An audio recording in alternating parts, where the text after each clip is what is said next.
بسم اللہ الرحمن الرحیم۔ السلام علیکم رحمۃ اللہ وبرکاتہ۔ میں ہوں محمد اختر اور آپ لوگ دیکھ رہے ہیں میرا یوٹیوب چینل رسول پور ٹی وی۔ حضرت عبداللہ بن حذیفہ جہاد کر رہے تھے، روم کے عیسائیوں نے گرفتار کر لیا۔ 1000 آدمی نے مل کے پکڑا، گرفتار نہیں ہوتے تھے۔ صحابی کو 1000 آدمی نے گھیرا ڈالا اور گرفتار کر کے لے گئے۔ جب بادشاہ کے سامنے گئے تو وزیر کہنے لگا کہ بادشاہ بندہ بڑے کام کا ہے، اگر ہمارے قابو آ گیا تو فائدہ دے گا۔ حضرت عبداللہ بن حذیفہ صحابی ہیں اور حضرت فاروق اعظم کا زمانہ ہے۔ وزیر کہنے لگا اگر یہ قابو آ گیا تو فائدہ دے گا۔ بادشاہ کہنے لگا کیوں، کیا خوبی ہے؟ کہنے لگا کہ ہم 1000 آدمی تھے، یہ اکیلا قابو نہیں آ رہا تھا، اگر ہماری فوج میں شامل ہو گیا تو بہت بڑا جرنیل ملے گا۔ بادشاہ کہنے لگا کوئی مسئلہ ہی نہیں، 2-3 چیزیں ہوتی ہیں بندے کو خریدنے کے لیے، خرید لیتے ہیں۔ بادشاہ کہنے لگا کہ عبداللہ جتنی دولت تجھے چاہیے میں تجھے دے دیتا ہوں، میرے لشکر میں آ جا، معاذ اللہ اسلام چھوڑ دے۔ حضرت عبداللہ بن حذیفہ کیا فرماتے ہیں کہ بڑا تو بیوقوف ہے، میں نے دولت کمانی ہوتی تو مدینے میں بیٹھ کے تجارت کرتا، میں دولت کمانے کے لیے نہیں نکلا، میں تو رسول اللہ صلی اللہ علیہ وسلم کی رضا کمانے کے لیے نکلا ہوں۔ دولت کمانی ہوتی تو کسی مارکیٹ میں ہوتا، میدان میں تو شہادت ہے مطلوب۔ یہ دولت رسول اللہ صلی اللہ علیہ وسلم کے دروازے کے پیچھے پیچھے پھرتی ہے، نبی پاک کے غلاموں کو یہ کمانی ہوتی تو میں کسی مارکیٹ میں ہوتا، میدان میں تھوڑا ہوتا۔ عبداللہ بن حذیفہ سے دوسری چال چلی، کہنے لگے کہ میاں چاہے میں بادشاہ ہوں، میرے نیچے جو عہدہ ہے تو کہے گا تو وہ تجھے مل جائے گا۔ حضرت عبداللہ بن حذیفہ کہنے لگے کہ شاید تجھے پتہ نہیں میری تعریف کیا ہے، شاید تو جانتا نہیں۔ کہنے لگے کہ میں رسول اللہ صلی اللہ علیہ وسلم کا صحابی ہوں اور کائنات میں سب سے بڑا عہدہ مصطفیٰ صلی اللہ علیہ وسلم کے صحابی ہونے کا عہدہ ہے۔ صحابہ وہ صحابہ تھے جن کی ہر صبح عید ہوتی تھی، خدا کا قرب حاصل تھا تو نبی صلی اللہ علیہ وسلم کی دید ہوتی تھی۔ فرمایا میں نے حضور صلی اللہ علیہ وسلم کے جلوے دیکھے ہوئے ہیں، مجھے عہدے کی ضرورت ہی نہیں، اور میں نے عہدہ لینا ہوتا تو میں سیاست کرتا، میں تو شہادت لینے نکلا ہوں، میدان میں کہاں؟ میں نے کہا آپ کا عہدہ کیا کرنا ہے؟ اب بادشاہ کہنے لگا اسے قتل کر دو۔ وزیر کہنے لگا نہیں، ایک بات اور ہے، مجھے ایک چال اور چلنے دو۔ کہا وہ کیا؟ میری بیٹی بڑی خوبصورت ہے، مجھے موقع دو، اپنی بیٹی کو سجا بنا کے وہ جوان جس کی جوانی اتنی بڑی ہے کہ 1000 آدمی کے مقابلے میں کھڑا نہیں ہوتا، اس جوان کے کمرے میں رات کی تنہائی میں بنا سوار کے بی بی کو بھیجا۔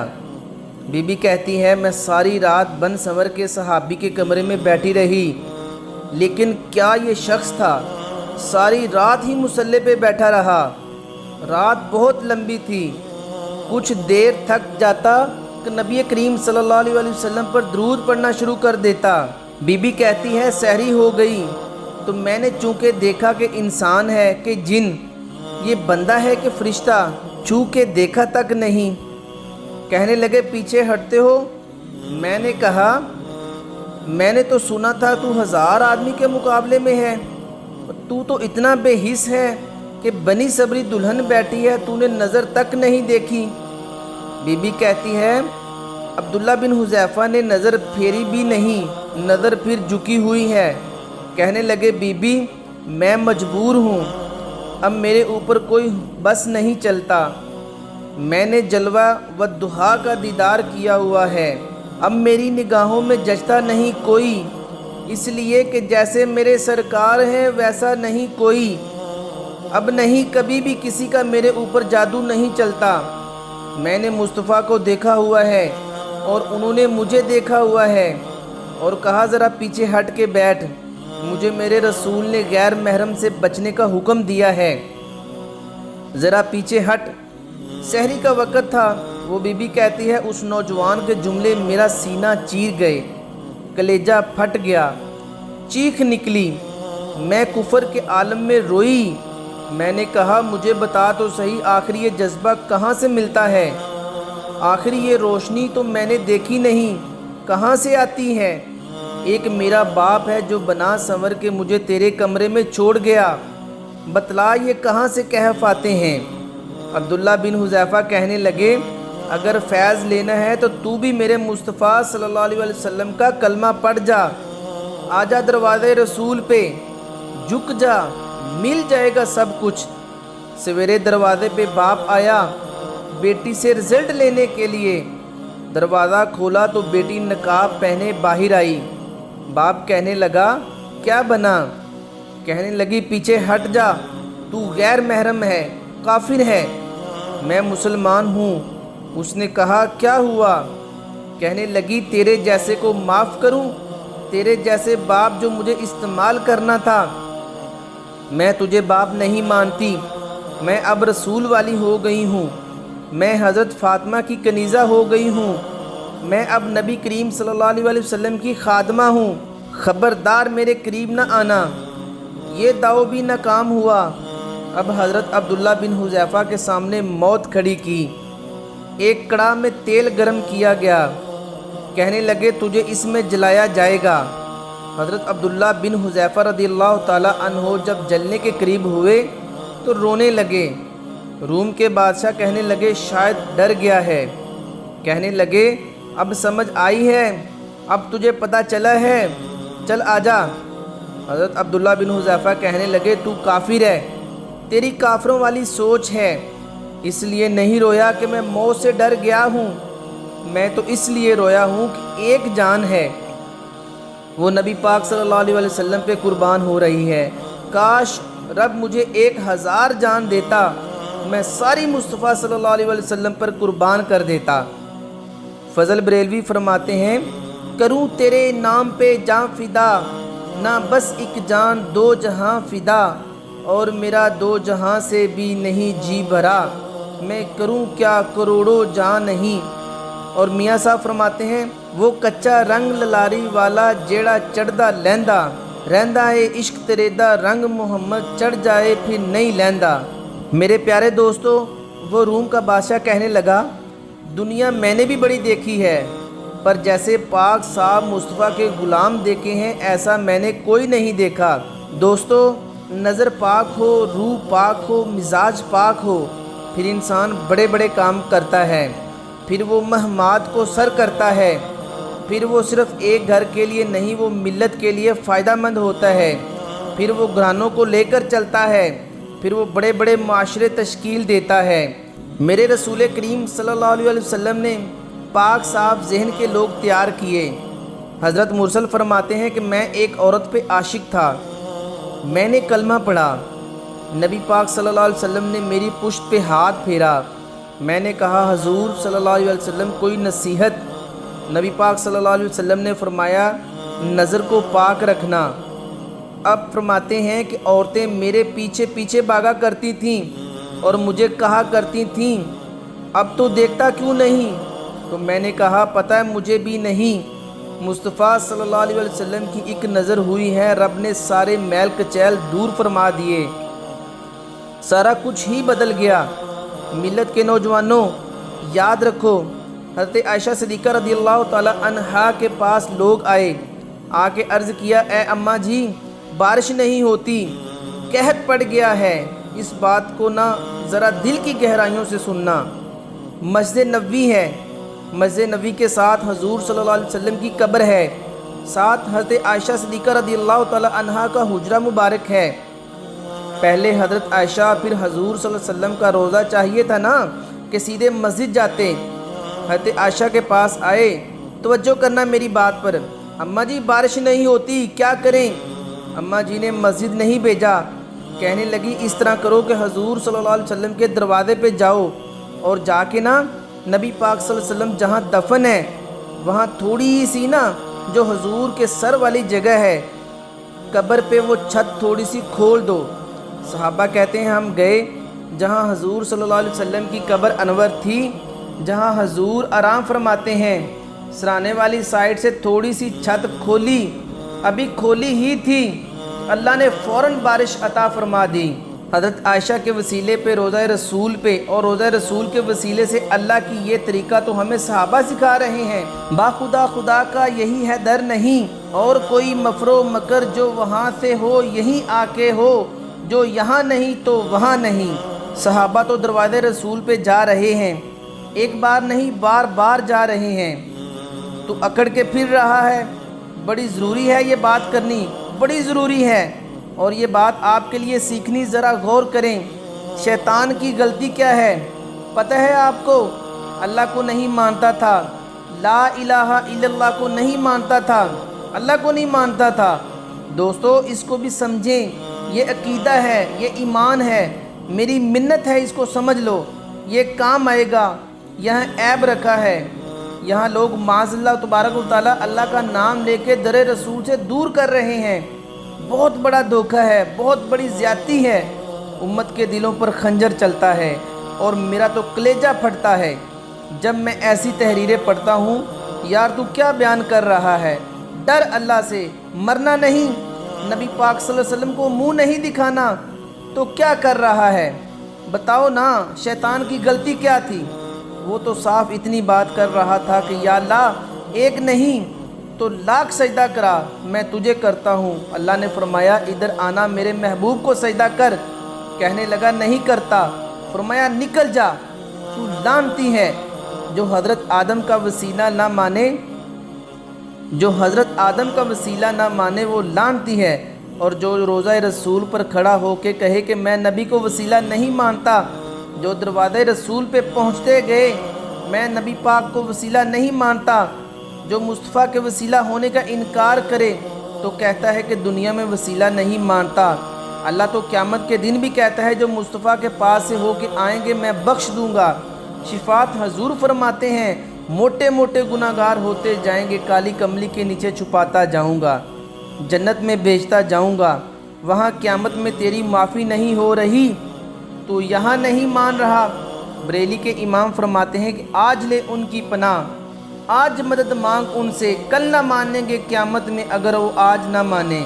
آج دیکھ تو کہتا ہے میری نمازیں، میرے روزے، میری زکوٰۃ ہے، میرا جہاد کام آئے گا۔ سن، حضرت عبد الرحمن ابن عوف صحابہ میں سے تگڑا آدمی، اتنا بڑا شخص، اتنا بڑا آدمی کہ جس کے پیچھے میرے رسول اللہ صلی اللہ علیہ وسلم نے نماز ادا فرمائی ہے، اتنا بڑا شخص ہر جہاد میں سب سے پہلے، سب سے امیر تھے، صدقات خیرات بڑھ بڑھ کر دیتے تھے، ساری نیکیاں ہیں۔ ایک بی بی نبی پاک صلی اللہ علیہ وسلم کے لیے قمیض بنا کے لائی، ایک حدیث، اور یہ بخاری مسلم ہے، ایک حدیث یہ ہے کہ چادر بنا کے لائی، بڑے اچھے انداز سے دروازے رسول پہ آئی، حضور میری یہ چادر قبول کر لیں۔ نبی پاک صلی اللہ علیہ وسلم نے چادر اوڑھی، اگرچہ ان کا نام شارحین نے لکھا ہے، صحیح حدیث میں صرف ایک صحابی کے لفظ ہیں۔ شارحین کہتے ہیں کہ وہ عبد الرحمن ابن عوف تھے، اور صحابی سے تو زیادہ نیک عمل ہم نہیں کر سکتے، وہ صحابی تو تھے، حضرت عبد الرحمن ابن عوف تھے۔ آئے، آ کے کہنے لگے یا رسول اللہ صلی اللہ علیہ وسلم بڑی پیاری لگ رہی ہے، حضور بنانے والے نے تو بڑی بنائی تھی، پر جب آپ پہ آئی تو پھر نور والا نور ہو گئی ہے، حضور بڑی پیاری، کیا بات ہے، کیا ہی بات ہے، مکھ چند بدر شاشانیے، متھے چمک دی لاٹ نورانیے، کالی زلف تے اکھ مستانیے، محمور اکیہن مدبریاں، سبحان اللہ سبحان اللہ۔ اور جو آخر میں بات کی وہ بڑی منفرد ہے، کوئی مثل نہ ڈولن دی، چپ کر مہر علی ایتھے کوئی چانیوں بولن دی۔ عبد الرحمن حضور کیا بات ہے، حبیب کیا بات ہے؟ حضور نے فرمایا تجھے اچھی لگ رہی ہے؟ کہا حضور بڑی اچھی لگ رہی ہے، قربان جاؤں کون دیتا ہے دینے کو منہ چاہیے، دینے والا ہے سچا ہمارا نبی۔ حضور صلی اللہ علیہ وسلم نے فوراً چادر اتاری، کہا عبد الرحمن لے لو۔ دیکھیے حضور چلے گئے، صحابہ کے گرد اکٹھے ہوئے، محفل کا رنگ ہی بدل گیا۔ تھوڑی دیر پہلے مسکراہٹ تھی، ایک صحابی غصے سے بولے، کہنے لگے عبد الرحمن یار تو تگڑا بندہ ہے، تو چاہے تو ابھی باہر جا کے 100 چادر اس طرح کی خریدے، حضور تو کسی کی قبول ہی نہیں کرتے،